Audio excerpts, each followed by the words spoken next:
Corruption is so bad in Nigeria that you cannot defend anybody and you cannot trust anybody. Corruption is not about embezzling money. Selfish interest is also corruption. When you have a selfish interest against your nation, it's corruption. That doesn't change the Nigerian in us. Are you hearing me? They gave us cars.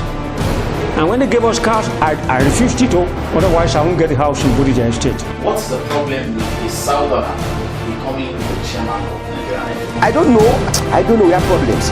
My brother, your guess is as good as mine. I've always been asking this question. Are you saying that government is not doing well in regards to the policy? No, they are doing very well. There's no way we can look at women and children issues without even looking at discussing with the men. Tackles only on OSBC.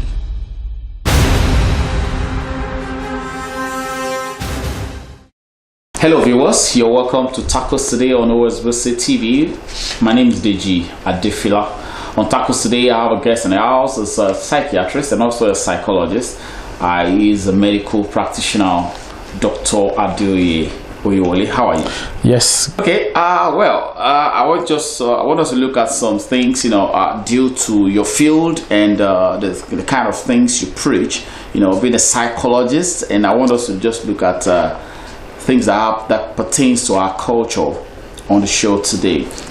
In recent times, I've listened to people, I've listened to young men, I've listened to elderly people, and there's one thing that keeps coming up, that keeps cropping up from their arguments whenever they talk, that our culture is bad. The way we handle it is not the way it used to be. And before you know it, the elders will say, let us go back to our culture. And even the young ones are joining them right now, despite the fact that the Western culture has really cropped up into what we have as a Nigerian, whether you're Hausa, Igbo, or Yoruba. How can you first of all what can you say is wrong with our culture right now in Nigeria? Yes, thank you. Let's start by saying, or by defining what culture is. Yeah. Culture, simply defined, is a total way of life of a people. As opposed to what most people think, culture is very dynamic. It's not statutory. And that is where people who belong to the other school of thought that says, oh, let's go back, may be wrong. Having said that, you can't discuss the Nigerian culture without talking about the impact of colonialism. Yeah. Because we had a culture before the colonial masters came. Yeah. We had our way of administering ourselves in terms of governance. We had our own system of education. Yeah. We had our own economic system long before the colonial masters came. Yes. And historians will tell us how people used to trade, how people used to engage in economic activities even before the colonial masters came. But when they came, the colonialism as an ideology of governance impacted on our culture, because there was an interaction between the colonial masters and our own leaders. Yeah. And that interaction has left our culture not the way it was before. Just as we are also headed to a place that the destination is not yet defined. Yeah. So we now have what looks like a hybrid in our hands. So we have a kind of a hybrid culture. Now, let's look at leadership. Before the colonial masters came, for me, I would say we had a rulership style of administering society. Yeah.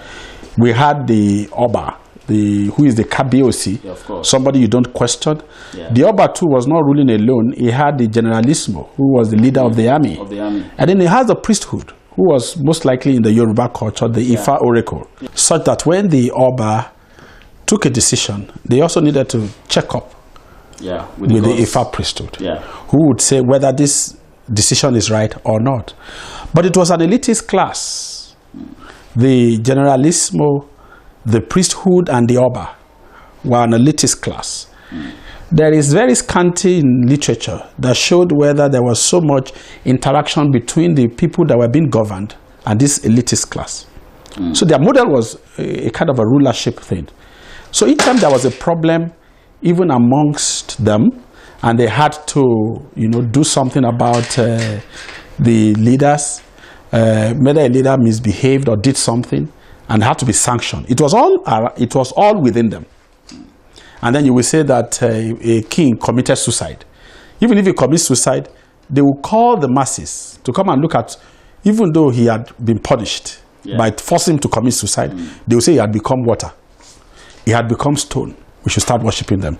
My argument is that long before the Oyimbos came with the colonialism, we had had a rulership model of administering society. But when the Oyibos came, they started teaching us what looked like a democratic system of government. Of course, they came with their own agenda, economic agenda, political agenda, and if we did not chase them, possibly too, they will have also had that hegemonic form of leadership here. But before they left, they gave us some education. The education was also only enough for us to run errands. But of course, with time, the nationalists of the time became empowered. They started knowing that they also have a right to challenge them, which means part of the education they gave was also liberating. Yeah. That was why they could tackle them, and then they succumbed to all the nationalist struggles. But what else? Are you saying right now that it was actually the foreigners that delivered us? In a way, because the model of education they gave was what it is the same substrate. Our nationalist leader, Herbert Macaulay, Awolowo, Kwame Nkrumah of Ghana, Nnamdi Azikiwe, that was the same education they used to challenge them. So if there was no substance of liberation in that education, they couldn't have confronted them. They also wouldn't have even succumbed. Of course, it's only natural for a human being to want to hold sway because, they came for business. The Royal Niger Company and all of that. But despite that, they gave them education. It is that same education they used to liberate them. The dilemma we are having in Nigeria today is that we have a set of colonial masters, not from America, not from Britain. They are at home with us here. And they are using the erstwhile rulership model. How do you mean? Yeah, we have political leaders today who subjugate and ride upon the rights of the people, and they borrow from our culture that sustains hegemony, that perpetuates rulership instead of leadership. A man comes in, a leader comes in, and people cannot challenge leadership anyhow. Go to the political classes. There are leaders, when they talk, that's the final word. Not because they are the best, not because what they are saying even makes sense or is in the interest of the people. What they are doing is that they are taking advantage of our own rulership model. The ones that the Obas used to do in those days, the ones that the Ifa priests used to do in those days, the ones that the generalismos of those days used to go. The masses are on the other side, helpless, waiting and hoping that the leaders will do one of these things that will favor them. How in what way, does that affect the culture thing of that we believe in, in this part of the world? The same thing I'm saying, sir. Yeah. That there's a cultural software. Our native colonial masters are not Americans. They are not British people, but they are people who had come like people who are our leaders. But what they are leveraging on is the KBOC thing. Because when the Oyibos were going, they also replaced themselves with some colonial masters amongst us, who had been administering us using our own cultural software. That's why when a leader talks, they say nobody should question him. We are practicing a form of democracy, but it's not entirely democratic. Where leaders can be challenged, where leaders can resign if people say they don't want you. But people perpetuate themselves, they force themselves, even when they are failing and they're not helping the people, because of our culture. They also have the priesthood. Once the pastor or the imam says, let him continue, I have prayed and I've seen that he's the one. Then everybody he continues. And then of course you have the soldiers who also have a strong interest in governance. Yeah, and nobody becomes a president in this country without they are not.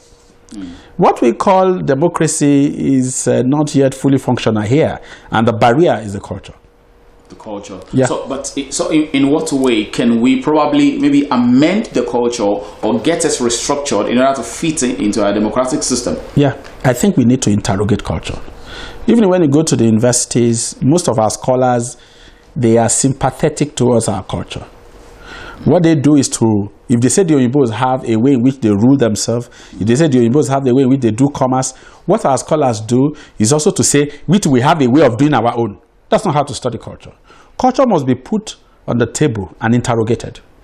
No culture is virgin. Americans, for instance, has no culture per se that is native to them. is a conglomeration and aggregation of several cultures. Yeah. They took all the good things in several cultures and put it together, and they have produced a beautiful country. Here in Africa, we are sympathetic. I think we are suffering from some degree of inferiority complex, and then we're always eager to prove that even if the Oyinbo says they have democracy, we have our own democracy. The question to ask: this is your democracy. When you look at the universal principles of governance, how well does it measure up? And that's the problem we're having with young people. The young people are challenging our culture. They are asking questions we cannot answer. More in those days, you know, the Oba is a deity at a point. Yeah. They will say, don't question the Oba, is a deity. That's what some of our leaders are today. They say, don't talk anyhow about that political leader. If you argue against him, you can die. He can kill you. You see, we are sustaining that mediocrity of our values. You understand what I'm saying? But the young people are asking questions, and they're finding out that you guys are not answering the questions. And you cannot continue to subjugate us under a system we cannot question. Because if you're supposed to lead me, I ask questions. They watch films about America, about Britain, where their leaders are put on the spot when they fail. And some of them are forced to resign. It's not native to America, to Africa here. Because of our culture. The other day, Hillary Clinton, you know, she's vying to become the president of America. Yeah. She was questioned for about 11 hours. Yes. I've never seen such. Oh, yes, that's their culture. I mean, does that mean that, okay, now if youths around here watch such things, you know, and I think that is their thing. They're angry that most, you know, our states, we have legislators who are just rubber stamps. Even the National Assembly cannot engage the president. You see, in our culture does not permit the ruled questioning the rulers.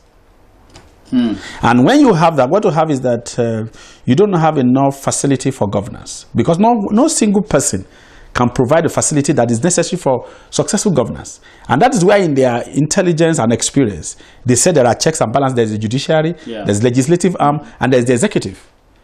That's why nowhere in the world will military government be accepted again, because it's just one man person who at his whim and caprices decides what to be done.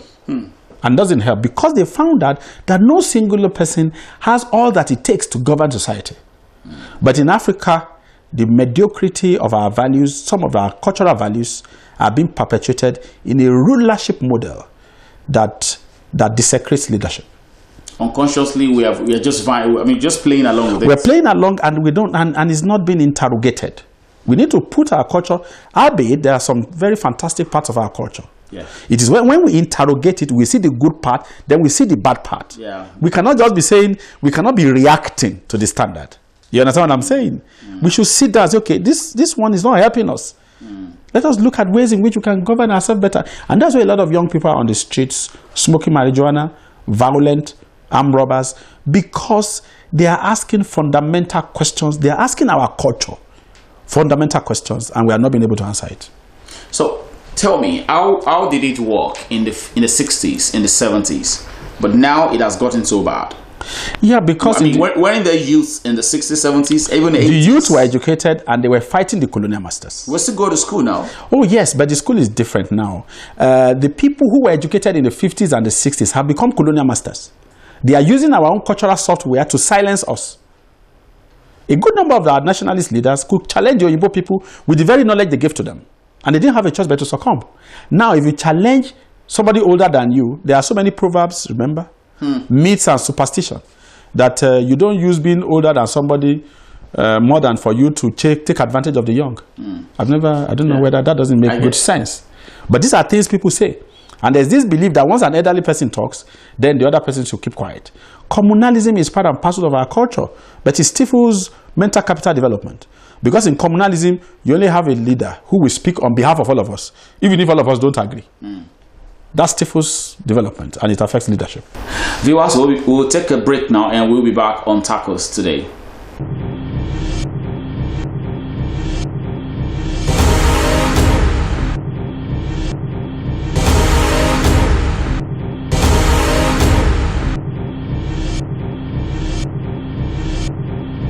You're welcome back to the show. We're still on Tacos, talking about the culture here in the country Nigeria. Okay, Dr. Oyewole, let's go this way. Okay. You know, still talking about culture. You know, right now, we see our celebrities. We see them every time. Is that as they sing? They are artists. You know, they're actors and actresses. And these days, a lot of things have changed. When they sing songs, they just write some lyrics, no concept, no content to it. Are you saying that the colonial masters that were grounded from here in Nigeria, are they also responsible for this, or it is only a reactionary way of, probably answering to exactly what we are seeing on ground, or probably from abroad? Yeah, thank you. There's what they call neo-imperialism, neo-colonialism. Yeah. That even though the colonial masters are no longer here, there's still their relics. The relics are transmitted by the elite class. The elite class represent the hegemonic rulership group. And they are in politics, they're in academics, they're in entertainment, they are in economy. A lot of our economic structures are being governed by the colonial masters from US and Britain. Yeah. And no government has been able to sufficiently extricate, the governance from those forces. However, some of the ways in which you see a good number of them dress is not just because they are reacting, but in terms of finding an identity. A good number of our young people find their identity in those cultures. Because we have not letting them see the pros and the cons of our own culture. They find us being deceitful. There are men who insist that their children, or when they go to churches, they feel that sermons must be preached in Yoruba. Do you understand what I'm saying? And they have grandchildren who cannot even understand Yoruba at all. What the heck about somebody speaking a native language when you yourself at home you interact with your children in English language? I don't know whether you're getting the point I'm making. So we are seeing a bit of young people are seeing some degree of pretense and insincerity on the part of our elite class. And we still go back to the fact that we are not engaging our culture. If culture is properly engaged in our universities, we can look at the good side, we can look at the bad side. Dress sense must radiate personal respect, self-esteem, good self-esteem. Otherwise, our students now will no longer be copying dropouts in America. Because the way some of our students dress in the universities now, they are the dropouts of the American society. The blacks. Yeah. Who possibly are Negroes who never made it to the university. They are the ones that dress the way some of our own university students are dressing. It is the failure of interrogation of our own culture in the context of what they call cultural universals. So what's the way out? The way out is interrogation, intellectual. Yeah. The elite class need to take responsibility for this society. The people down in the road, people in the streets, people in the villages are looking up to them for leadership since they have replaced the colonial masters. Our intellectuals, rather than reacting, should sit down and let us know what is good about our culture and what is bad. Our political leaders should stop taking advantage of us because they have the opportunity at governance. Let them be accountable. There's some degree of there used to even to be some degree of accountability before the colonial masters came, but the structure could not sustain democratic participation because it's built on the fact that the Oba knows it all, the Generalismo knows it all, the elite class knows it all. But now that is not the model. So the young people, the postmodern young people, some of them have traveled. Those that have not traveled watch films, and they're asking questions that the answers we are giving them are not only deceitful, they found it not to be truthful. And they are reacting. Basically, before we go on the show, I want you to look at the present government in Nigeria. Yeah.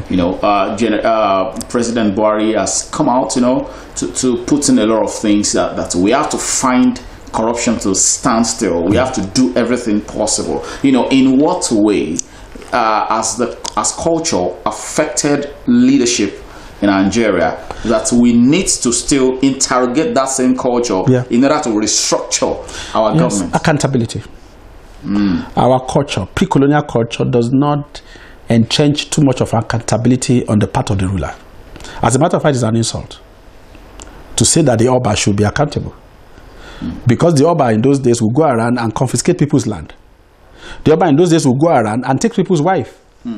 And yet we were still practicing some kind of pretentious communalism in the context.